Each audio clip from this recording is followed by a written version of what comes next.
बिस्मिल्लाहिर्रहमानिर्रहीम। अस्सलाम वालेकुम। आप देख रहे हैं जेएन न्यूज और मैं हूं आपकी मेजबान सुंबल ज़िया। बुलेटिन का बाकायदा आगाज करते हैं और शामिल करते हैं अब तक की अहम तरीन खबर शामिल करते हैं। रावलपिंडी से मुख्तार अहमद की रिपोर्ट के मुताबिक बांग्लादेश की मुसल्लह अफवाज डिवीजन के principal staff officer PSO lieutenant general S N Kamrul Hasan Pakistan के दौरे पर हैं। उन्होंने general Syed Asif Munir NIM chief of army staff COAS से मुलाकात की।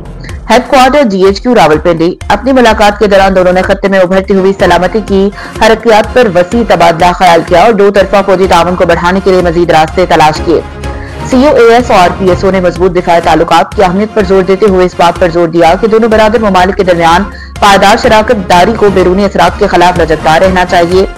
उन्होंने जनूबी एशिया और सियावास वसी तर हित्ते में अमन अमान इस्तेहकाम को फरोग देने के लिए मुश्तरका कोशिशों की अहमियत का इयादा किया। इस बात को यकीनी बनाते हुए कि दोनों मुमालिक बाहमी ताउन पर मबनी दिफाई इक़दामात के जरिए इलाकाई सलामती में अपना हिस्सा डालते रहें।